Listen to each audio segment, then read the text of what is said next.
This video is going to be about valuing the Dutch company, the chip giant that is ASML. Now, when I watch other videos or read articles about valuing this company, I tend to get annoyed because invariably they'll talk about its high PE ratio, which is quite high, it's around 40, and they just wave it off by saying it's because of the moat. Well, this video is going to be about valuing that moat. I'm going to look at where ASML's moat comes from, and I'm going to try and estimate how long it might last. To do that, I'll look at its strengths and the risks to it. Spoiler, one of the big risks is going to be China. I'll then take that estimate for the size of its moat and try and put it into a discounted cash flow model. First, why am I talking about ASML now? Well, I think like a lot of people out there, I'm interested in AI, and that led me to look at the chip industry that AI uses. When looking at that, I think I've identified 3 companies that are dominating, that are straddling different choke points in that industry. One of them is what this video is about, ASML at the tooling layer. Then you have the Taiwanese company TSMC at the manufacturing layer, and of course the American company NVIDIA at the design layer. And in future, we'll probably get other dominant companies appearing on the application level.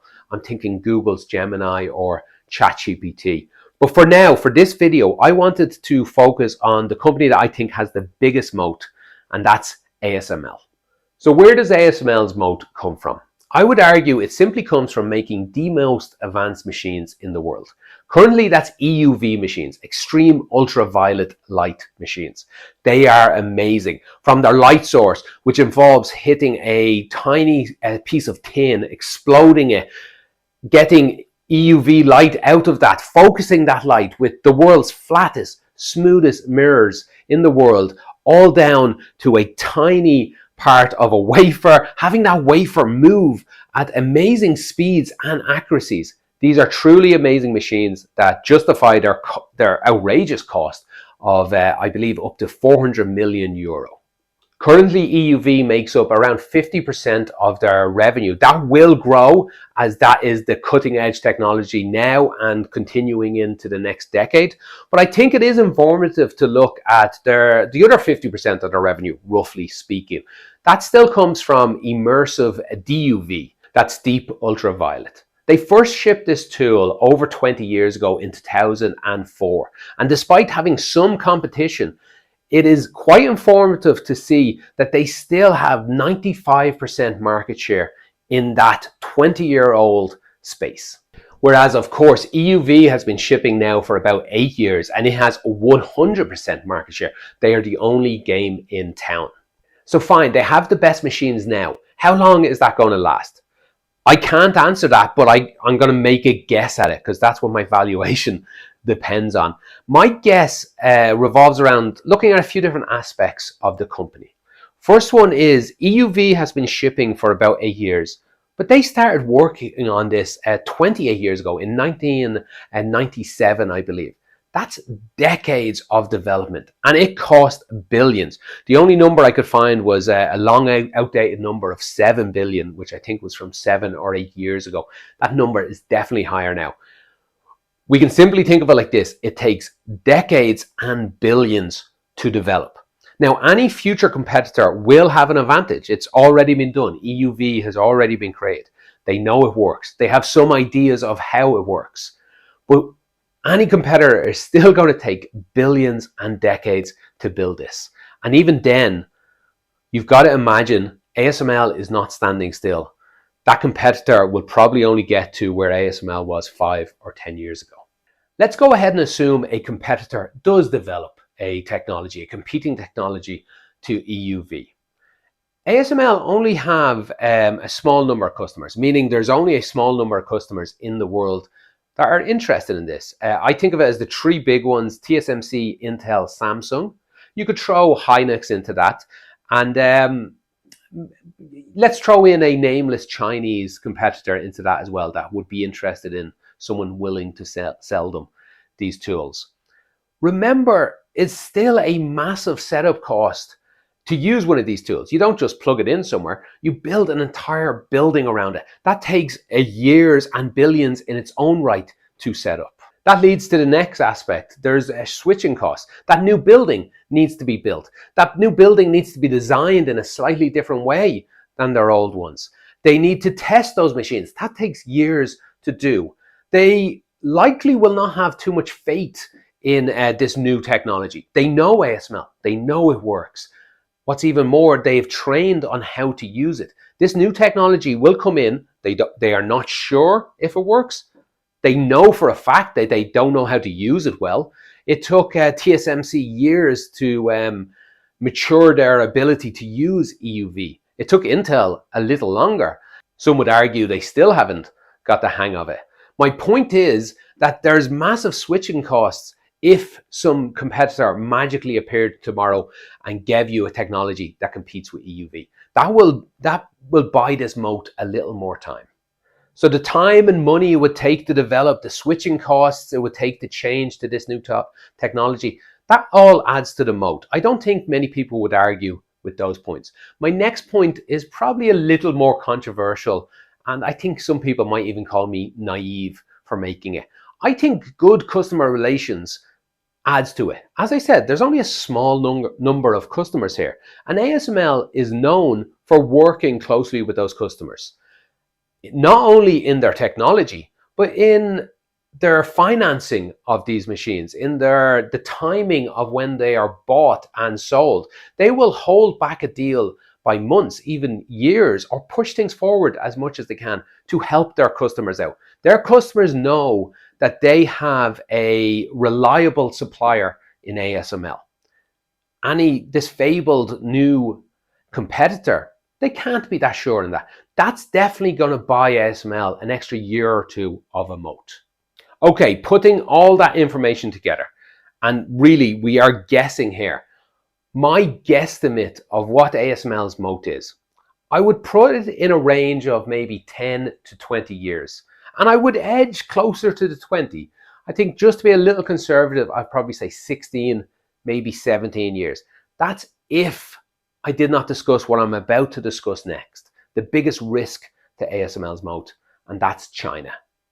When it comes to risks to ASML from China, I think I'll split this into two parts. The first one I think most people will know about because it is talked about a lot, and that's the idea that ASML's revenue going to China will fall. Now, I do not think that's a risk. I think it will definitely happen. ASML are making more and more money from their EUV machines, and EUV machines are restricted to be sold to China. They cannot be sold to China at the moment.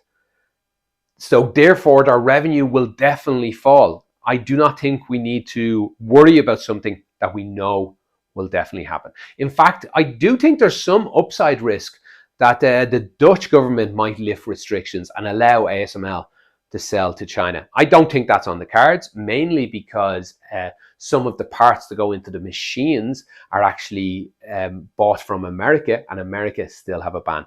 So that is not going to happen anytime soon, but I do not think there's a downside risk there. But there is a big risk from China, and it is massive. It is to ASML's moat.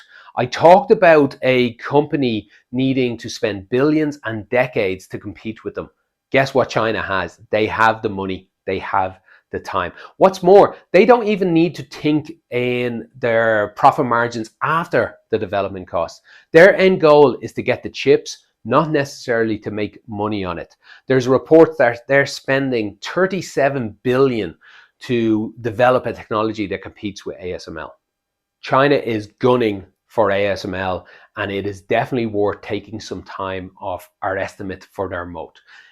On its own, I would probably take up to 10 years off, but there is more points to look at. The fact is, the West banned China from buying EUV machines. Imagine if China developed their own EUV machine. Those bans would either be lifted or there'd be reciprocal bans put the other way. The world would turn into two parts. One part that buys Chinese EUV, the other part that buys ASML's EUV. There would still be a moat. It may just be on a smaller TAM. Okay, putting all these strengths and weaknesses together, for my valuation model, I need to come up with a number for ASML's moat, a year value. The number I've come up with is 12 years. This is just like a middle range of something. Think of it, I like to think of it more as 10 to 15 years, and I like to edge a little closer to the bottom. Okay, with that said, let's jump into those real numbers. Actually, before I throw up my spreadsheet of all my numbers, I would like to quickly, and I will keep it quite quick, talk about how I value a normal company, a company with no moat. And it's a pretty straightforward. And what you do is you take a small number of years, 3 years, 4 years, maybe 5 years, and they're the years you can have some confidence in. You use analyst estimates, you use the company's own guidance, you use your own intuition, and you fill in the numbers here. You fill in some revenue, so some growth numbers here for revenue. You fill in the costs, the R&D, the administrative costs, and the reinvestment costs, that's CapEx minus depreciation. You fill in the taxes. You do all that, you get your free cash flow number. And you're confident of these numbers. These are the first few years you're quite confident of. And next you estimate some terminal number. These are numbers you're less confident. You're confident if you walk away from this company, this should happen. Maybe if the company has 9% growth here, it has 4% growth down here. Maybe if its margins are 30%, you say 25% for this one. Tax rates 15%, maybe 17 down here. Some future number. And what I do is I taper between them. I take the next 5 years, 5, 6, 7, 8, something like this. So these numbers, if it's 9% growth here, 4% here, it tapers down to it. And that's how I get my number. Then ultimately, I add up all my free cash flows for the first 8 years.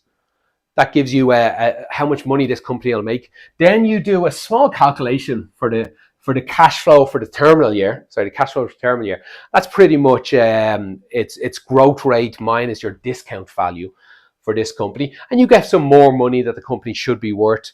Then you take into account their assets, their liabilities, and you get a final number. That's how I would do a bog standard company. How does it change for a company with a moat? What changes is our confidence level. You are confident of 4 years for a normal company. For ASML, I'm confident for 12 years. Here's my first 5 years numbers for ASML. But remember, I'm confident for more than that. Let's expand that out to 12 years.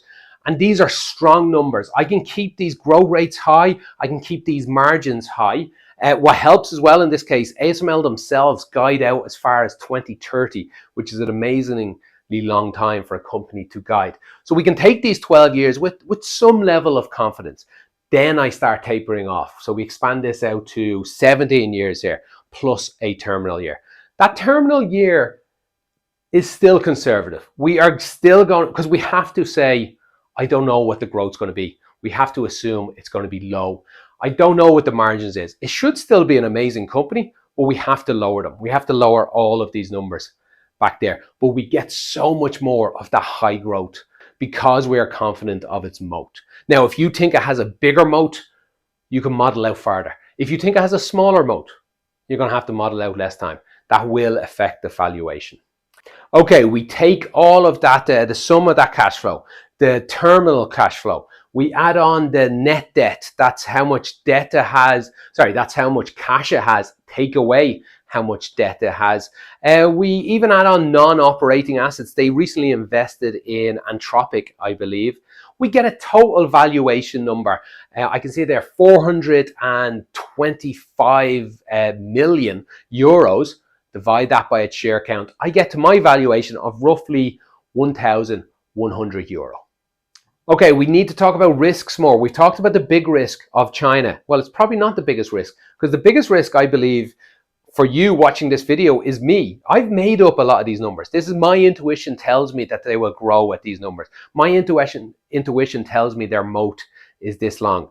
You've no reason to believe me. That's the single biggest risk. Listen to this. Then, of course, you have China. Then there's other breakthroughs might happen. I'm sure there's scientists all around the world working on amazing technologies that will probably be 10 or 20 years away, but could be 3 or 4 years away. There is always risks to that. Next, ASML is amazing in that it sits as a toll booth on the whole chip industry. That's an amazing advantage it has. It can just tax everyone that wants a chip has to come through ASML. But that's a risk as well. What if the whole chip industry has a downturn?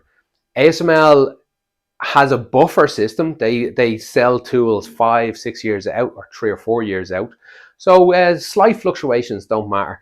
But I am modeling that the whole chip industry will grow at 8 to 10% for a decade or more. If that's not true, that's a massive risk to my valuation. Okay, my main takeaway is I believe the value of ASML is around €1,100. But another takeaway is take the time to do discount cash flow models. Do not just look at PE ratios. When you look at a PE ratio, you're going to miss growth companies. You're going to miss companies with a moat. And in ASML's case, I believe you are going to miss both of them. Now, ASML is an amazingly volatile stock. I bought it back in 2022. It went up over €1,000, which at the time was higher than my valuation. I believe my valuation back then was only around €800. So I actually sold over half of my stake in ASML. It went up even more. I was annoyed, but it fell. I managed to buy back in around €600. It's now rising again. I do not recommend trading a stock. This is a company I do plan to hold for a long, long time. But I will also take advantage. If this stock goes up to 1,500, I will sell half my stake. If it falls back down to 500-600, I may add a bit more, but it already makes up around 20% of my portfolio. If you like this video, it is my first time doing a video like this. Like, subscribe, all that stuff. If I get good feedback, I will probably do a follow-up video on TSMC, and then on NVIDIA. We'll keep it in the chip industry. But I will also then from time to time throw out other videos on other companies. You will not be spammed. I will not put out videos every few days. Likely, we're talking 1, maybe 2 a month. So if that sounds interesting, like, subscribe, and I'll see you next time.